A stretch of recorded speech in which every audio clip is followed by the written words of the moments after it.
How about we rank some assistant coaches? But what we're going to do is we're going to rank them both on the offensive and defensive side. Who are the coaching MVPs as we do that right now? Cooper Mays is nice enough to always get us started. What should people do, Coop? Cooper Mays here. Hit like and subscribe. Thanks, Coop. What down? Coop here. First down. Josh Heupel doesn't count. Okay. Tennessee's best offensive coach is Glenn Ellerbe. Easily Glenn Ellerbe, right? no. It's Kelsey Pope. I wanted him on the poll. I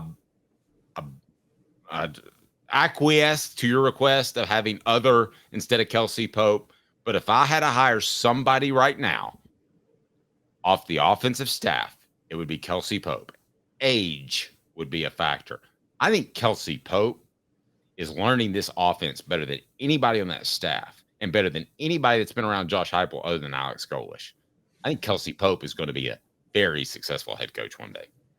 So I love Kelsey Pope, and I'm actually as high on him as you are. I had Glenn Ellerbe because of his experience, but the other thing I had is that, Dave, good offensive line coaches are very, very hard to find. That you got me. You got me on that.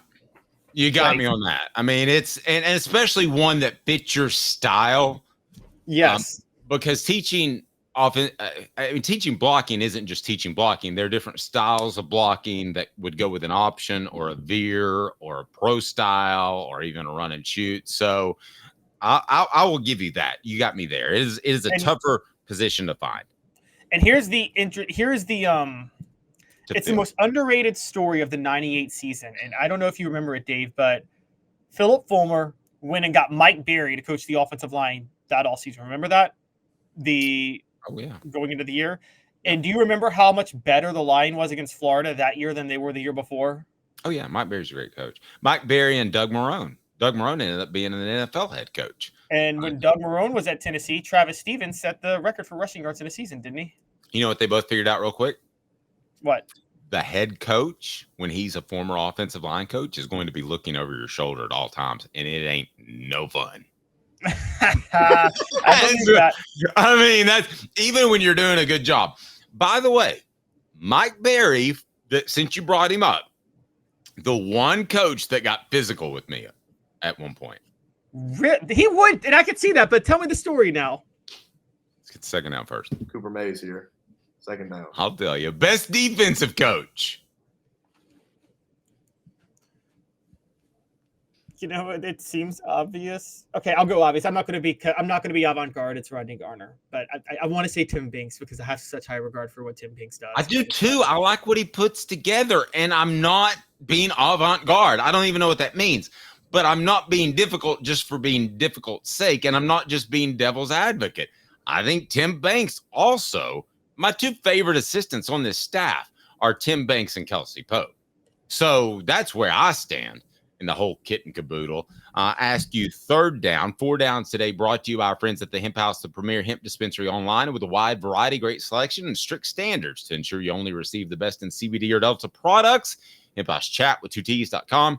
Hemp House Chat with 2Ts.com. Use the promo code HOOK for 10% off. What down is it, Coop? Tennessee center Cooper Mays here. Third down. I kind of answered my own question with this a little bit, but brightest future long-term is.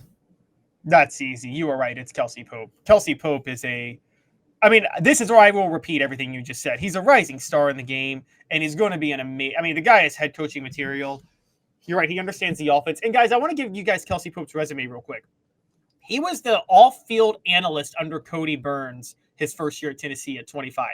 Josh Heupel basically made him responsible for Cedric Tillman. He said, develop Cedric Tillman. And he turned Cedric Tillman into a 1,000-yard receiver. The next year, he promotes Kelsey Pope to receivers coach, and Kelsey Pope turns Jalen Hyatt into a Biletnikoff winner. It's Kelsey Pope. Derek says we're sleeping on the guy from Washington, the new linebackers coach. So we're getting references to the new coaches, and we're not sleeping on him. I like him. We're not sleeping on them at all. That being said, in all fairness, we have a better feel for the coaches that have been around Knoxville for a while, correct?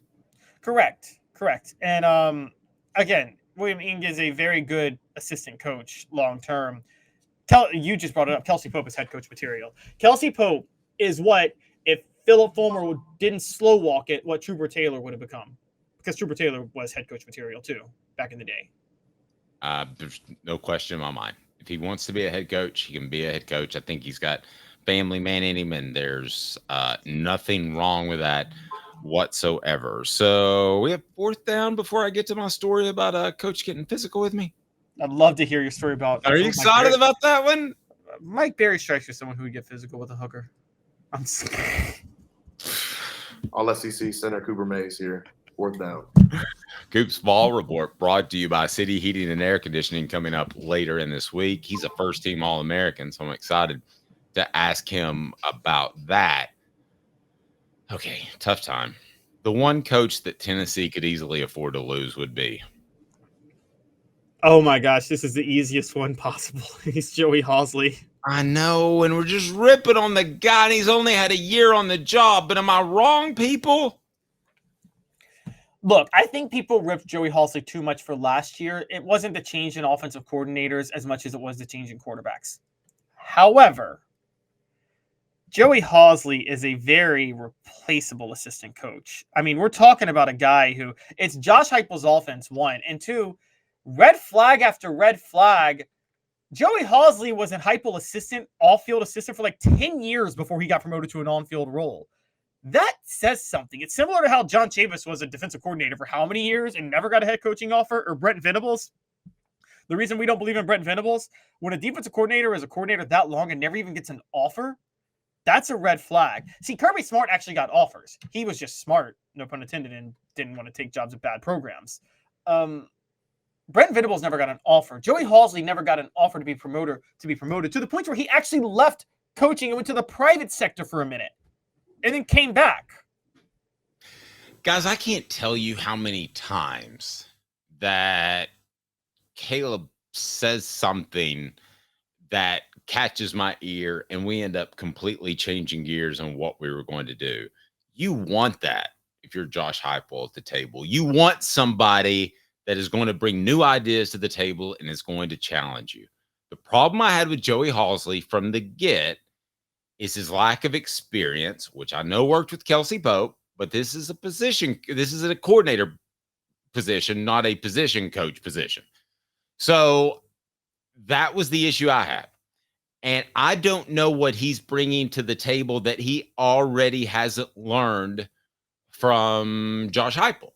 And it's not a knock on him whatsoever. I just think he could have used a little bit more seasoning. I think Alex Golish had the wherewithal and the weight in the room to say, whoa, Josh, that ain't going to work. That's not what you need to do. Do you think Joey Halzle has that gravitas? No. And Alex Golish brought a totally different perspective. And this is where Heupel was smart to bring him on. Alex Golish had spent years at Illinois and Toledo and Iowa State with Matt Campbell. And he coached within physical offensive systems. So he was kind of he was the perfect complement to what Heupel wanted.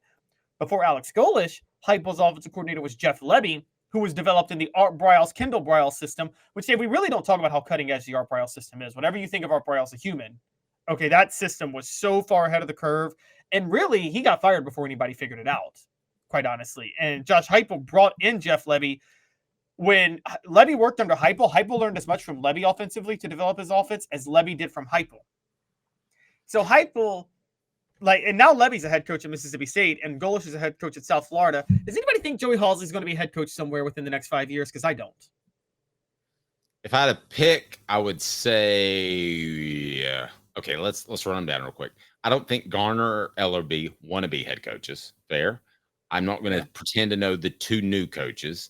I think Kelsey Pope will be a head coach within 5 years. I think Tim Banks will be a head coach within 5 years. No, I can't see that happening to Joey Halzle. I can't. If Nico's not what Nico should be this year, and what we're saying Nico should be, Halzle's going to be the guy you see scapegoated. And I won't even say it's wrong. The same way Heupel was scapegoated by Bob Stoops in 2014, although it would actually be it may be well deserved with Halzle. But we'll have to see. The thing that I will say is okay is that if you have the right system, yes men to run it can work out. Let's be fair, Dave. Jeremy Pruitt was a yes man for Nick Saban as his defensive coordinator, wasn't he? Yes, but they thought alike too. So it's not like he sold his integrity, even though he didn't have much. Right. Yeah. But what I don't mean, yes, like you and I agree 90% of the time. Well, right, but that I guess that's where I met. Jeremy Pruitt developed under Nick Saban. He learned everything under Nick Saban. So when he was promoted, he was just a little mini, like, I'm going to copycat what Saban wants me to do. Whereas Kirby Smart came, even though Kirby Smart was developed under Nick Saban, I feel like Kirby Smart developed his own ideas about coaching defense, didn't he? And he developed his own complexities and things like that. Whereas Jeremy Pruitt just learned what Saban wanted.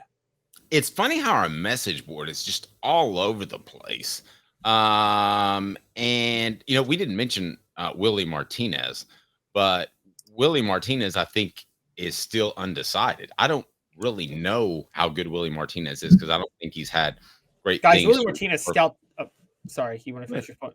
No, Willie Martinez scouts talent better than you guys give him credit for on the message boards. I just want to point that out. He actually scouts. He's not like the best recruiter, and there are questions about his ability to on-field coach. But look, I think Willie Martinez has been coaching with one hand tied behind his back for the past 3 years because there was no position group that was wrecked more from Pruitt's departure than the secondary.